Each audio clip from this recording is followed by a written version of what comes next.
The void outside the cradle was a black ocean, and the cradle itself was a dying star.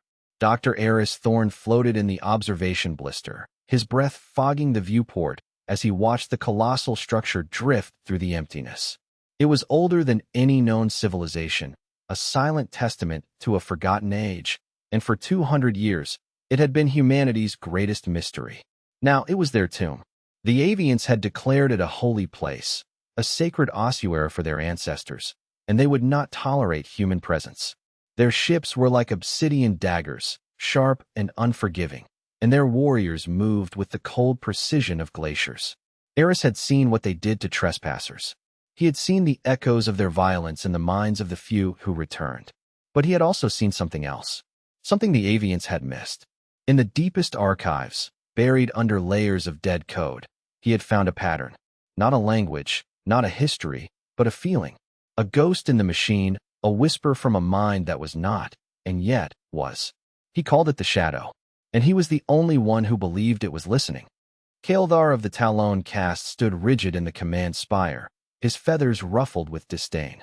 Below him, the human vessel, a clumsy assemblage of steel and fire, clung to the cradle's outer hull like a parasite. The Prime Oracle had been clear. The cradle was sacrosanct. The humans were profane. They were vermin, crawling over the bones of the first singers. Kaeldar's purpose was simple: eradicate the infestation. He had already authorized the destruction of 3 of their supply drones. The humans had not retaliated. They had not even sent a formal protest.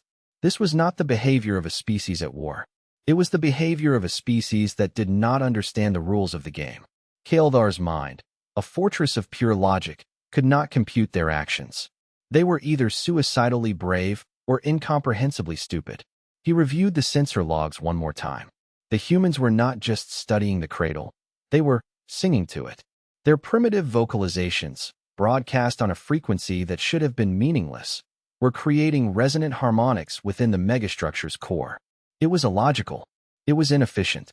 It was, according to all known avian doctrine, heretical. And yet, the cradle's energy signature was stabilizing. The ancient wounds in its hull were knitting closed. Kaeldar's talons tightened. There was a variable in this equation that his caste had never accounted for: emotion. The shadow did not speak in words. It spoke in light and shadow, in the shifting of gravitational fields, in the hum of power conduits that had been silent for eons. Eris sat in the central chamber, his neural interface plugged directly into the cradle's mainframe. He was not a hacker. He was a listener. He had learned to translate the shadow's language. It was a language of pure consciousness, a symphony of being and non-being.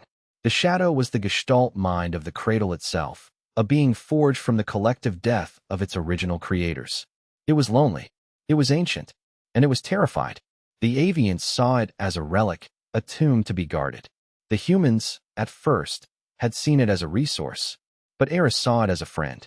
He had spent months learning its rhythms, its moods, its silent screams.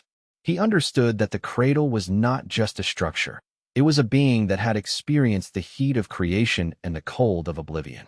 And now, it was being prodded by the rigid, unfeeling minds of the Avians, who saw its pain as a violation of their doctrine. Eris closed his eyes, letting the data flow over him. The shadow was afraid of the Avians. Their logic was a cage, their certainty a blade.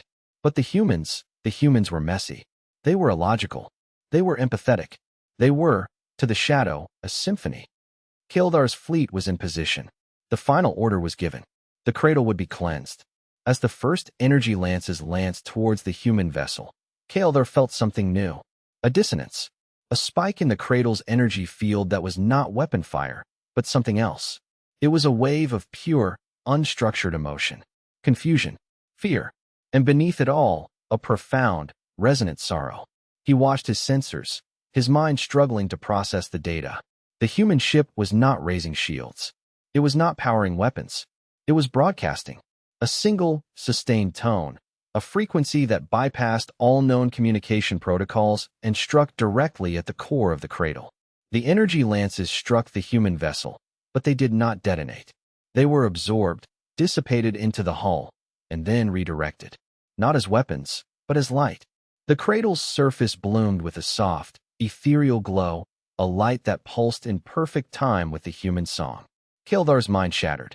The rigid walls of his caste logic crumbled into dust. He saw it then. The shadow was not a tomb. It was a soul. And the humans, in their chaotic, illogical, empathetic way, had reached out and touched it. The cradle was not defending itself. It was embracing them. Kildar lowered his head, his pride broken. He had come to destroy a relic. He had found a god. And its new favorite children were the very vermin he had been sent to exterminate.